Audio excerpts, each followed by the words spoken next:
महाराज जैसे ही पहुंचे तो कैकेयी जी खड़ी नहीं हुई, अभिवादन नहीं किया, जबकि आप जानते हैं कि महाराज श्री दशरथ पति की ही भूमिका में नहीं है, राष्ट्रपति की भी भूमिका में है। बोलो है कि नहीं?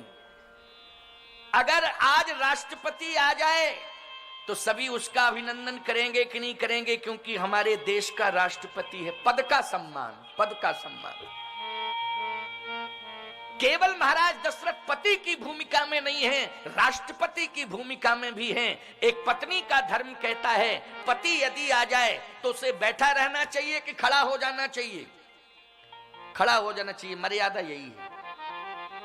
एक बार एक पति बोला महाराज हमारी पत्नी तो कभी खड़ी होती ही नहीं है, कभी नहीं होती खड़ी, आप शिक्षा दे दो। हमने कहा क्यों, पति आता है तो तुम खड़ी क्यों नहीं होती? बोले महाराज एक बार आवे तो चक्कर ही काटते रहते हैं। अरे इनको कम से कम ये सोचना चाहिए कि घर की बहुत जिम्मेदारियां हैं।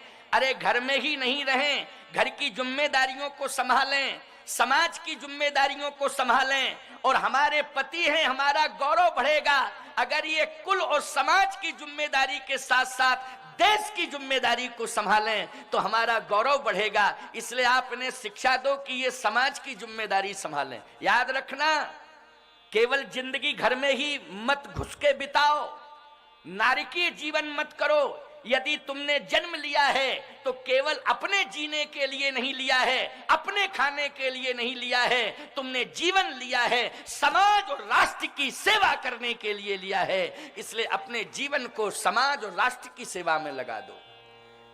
ये जीवन प्रमादी बनाने की जरूरत नहीं है, आलसी बनाने की जरूरत नहीं है कि खाली हो पड़े पड़े सो रहे हो, कुछ काम नहीं करना है। आलसी प्रमादी जीवन को भगवान भी स्वीकार नहीं करते हैं।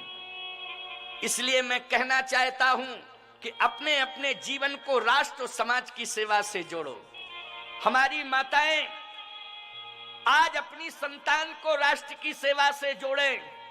आज हम यदि कथा कह रहे हैं तो आज देश की सुरक्षा में लगे सैनिकों के बल पर भगवान की कृपा और देश के सैनिकों का बल, इन दोनों के द्वारा आज हमारा यज्ञ सफल हो रहा है। अगर हमारे देश के नौनिहाल सैनिक बन करके देश की रक्षा न करते होते तो आज बोलो हम शांति से जीवन व्यतीत कर पाते क्या? धन्य है वो सैनिक। मैं कहता हूं उनकी भी एक बहुत बड़ी तपस्या है, जो इस समय भीषण गर्मी में भी बॉर्डर पर लगे हुए हैं, भीषण सर्दी में भी बॉर्डर पर लग के हमारे देश की रक्षा करते हैं। याद रखना, जिंदगी मौत की लड़ाई लड़के हमारे देश की रक्षा कर रहे हैं। उनको केवल देश दिखाई दे रहा है, अपना जीवन नहीं दिखाई दे रहा है, केवल उन्हें देश दिखाई दे रहा है। वो देश के पीछे अपनी जिंदगी को कुर्बान करना चाहते हैं। ये संस्कार माताओं आपने दिया है अपने बच्चों को। इसलिए मैं ये चाहता हूं कि अपने लिए नहीं, अपने देश के लिए जियो।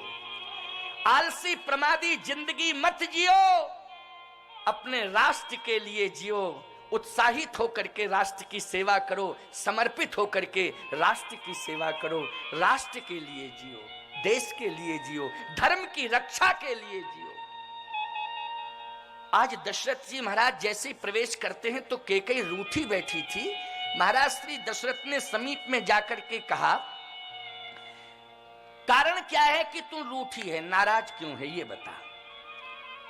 तू साहसी है, तेरे साहस को मैंने देखा है कि देवासुर संग्राम में तू सारथी बन करके मेरे रथ का संचालन कर रही थी, और यदि उस देवासुर संग्राम में विजय मिली थी दशरथ को तो तेरे बल और शक्ति पराक्रम के कारण मिली थी। लेकिन आज तू रूठी बैठी है, कारण क्या है, बता कारण क्या है। कैकेयी ने कहा कि कारण रूठने का है, उसको समझने के बाद आप मेरे मन की संतुष्टि करेंगे क्या? दशरथ जी ने कहा क्यों नहीं। तो कैकेयी ने कहा दैन कहूं मोह दोई बरदान। आपने आपने 2 वरदान देने के लिए कहा था। जब देवासुर संग्राम में मैं सारथी बनकर के रथ चला रही थी, तो उस समय आप मेरे रथ के संचालन से प्रभावित हो गए थे और उसी समय आपने 2 वरदान देने के लिए कहा था।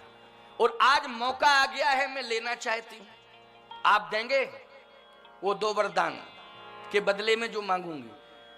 दशरथ जी ने सीधा कह दिया, सुनते ही कैकेयी ने कहा, दैन कहो मैं 2 वरदान, 2 वरदाना। मैंने 2 वरदान आपने मुझे दिए थे, उसके बदले में आज मैं मांग रही हूं। दशरथ जी ने कहा, 2 के 4 मांग बर ले, तू 2 के 4 मांग ले। कैकेयी जी ने कहा, कभी भी असंतुलित भाषा का प्रयोग नहीं करना चाहिए महाराज, हमेशा संयमित और संतुलित भाषा का प्रयोग करना चाहिए। मैं 2 मांग रही हूं, आप 4 की बात कर रहे हैं। अरे कम से कम ये समझना चाहिए था कि 2 हैं तो वो 2 हैं कौन? कैकेयी बोली, 2 में ही पसीना निकल जाएगा, 4 की तो बात छोड़ो। अरे पहले समझ तो लेना चाहिए, आखिर ये 2 हैं कौन? अब तुम्हारी समझ में आई बात?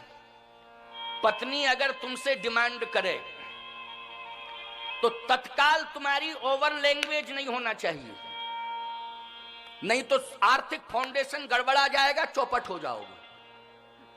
बिल्कुल मैं साफ बोल रहा हूं। इस कथा से शिक्षा ले लो, ये कथाएं शिक्षा देने के लिए हैं। केवल गोस्वामी तुलसीदास जी महाराज ने ये ग्रंथ ही नहीं लिखा है, ये तुम्हारी जिंदगी के प्रयोग में आने वाला ग्रंथ है, तुम्हारी समस्याओं को दूर करने वाला ग्रंथ है। इसलिए तुम्हारी जिंदगी को सुंदर ढंग से संचालित कराने वाला ग्रंथ है। आज इस ग्रंथ की शरण में आकर के कुछ समस्याओं से निजात पालो। मैं इस तरह की व्याख्या करता हूं जिससे तुम्हारे जीवन की व्यथा दूर हो। राम कथा से जीवन की व्यथा दूर हो। कैकेयी संयमित भाषा में ही कह रही है कि महाराज मैं 2 की बात कर रही हूं, आप 4 की बात कर रहे हैं, पहले आप मेरे 2 वरदान सुनिए। दशरथ जी बोले, नहीं 2 के 4 मांग बर ले, 2 के 4 मांग ले। कैकेयी जी ने कहा, न 3 चाहिए, न 1 चाहिए, ना हमको 5 चाहिए और ना हमें 3 चाहिए, केवल 2। दशरथ जी ने कहा, नहीं नहीं मेरी इच्छा है कि 2 के 4। अच्छा बोलो, पत्नी तुमसे ये कहे कि आज मैंने पड़ोसिन के गले में 2 तोले का हार देखा, पड़ोसिन के गले में 2 तोले सोने का हार देखा, हमारी इच्छा है कि तुम भी मुझे बनवा दो 2 तोले का हार।